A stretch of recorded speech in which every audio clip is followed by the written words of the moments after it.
మందాకృష్ణ గారు అన్న పిలుపు మేరకు ఈ రోజు తహసీల్దార్ కార్యాలయంకు ముట్టడి కార్యక్రమానికి చేసినటువంటి ఈ వికలాంగులు వృద్ధులు వితంతులు అధిక సంఖ్యలో వచ్చి మేము తహసీల్దార్ కార్యాలయం ముట్టడి కార్యక్రమానికి రేవంత్ రెడ్డి సర్కారు వచ్చి 21 నెల అయితే గడుస్తున్నా కానీ ఇచ్చిన హామీని ముఖ్యమంత్రి అయిన ఎంబడే మొదటి ఫస్ట్ నెలనే 4,000 నుంచి 6,000 పెన్షన్ ఇస్తున్నాడు.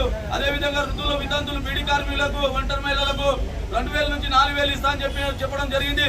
ఈ రోజుకి 21 నెలలు గడిచినా కానీ ప్రభుత్వం కాల ప్రయత్నం చేస్తుంది. కాబట్టి మేము వికలాంగులము అందరూ ఈ రోజు 6,000 నుంచి 4,000 నుంచి 2,000 నుంచి 4,000 వరకు పెన్షన్ పెంచేదాకా, అదేవిధంగా 4,000 నుంచి 6,000 పెన్షన్ పెంచేదాకా రాష్ట్ర ప్రభుత్వం పైన రాబోయే రోజుల్లో అది తొందరలో హైదరాబాద్ లో కూడా బహిరంగ సభ పెట్టడానికి అన్నగారు పిలుపునివ్వడం జరిగింది.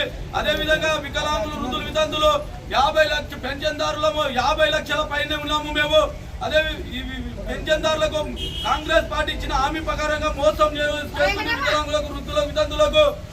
కాబట్టి వెంటనే మాపై మేము పెట్టిన డిమాండ్లను అమలు చేయకపోతే రాష్ట్ర ప్రభుత్వం పైన సీఎం వెంటనే రాజీనామా చేయాలి. కానీ రాజీనామా చేయాలి, సిగ్గు చెందాలి.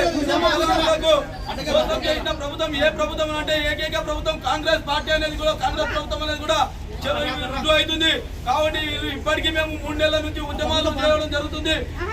ఏ నాటికైనా కానీ మేము ఇస్తా అని చెప్పి పెన్షన్ పెంచుతా అని చెప్పి పెంచకుండా పెన్షన్ ఇవ్వకుండా చాలా ప్రయత్నం చేస్తున్నాడు. కాబట్టి ఈ రాష్ట్ర ప్రభుత్వం సిగ్గుచేటు దించుకోవాలని చెప్పి మాకు ఇచ్చిన ఈ కార్యక్రమానికి పిలుపు మేరకు మేము ఎంఆర్ ఆఫీస్ ముట్టడి కార్యక్రమం చేయడం జరిగింది. పెన్షన్ ఇచ్చేదాకా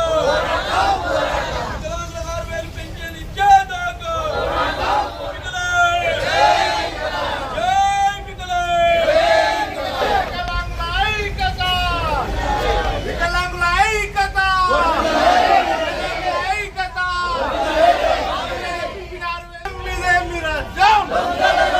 వెనక్కి రానా.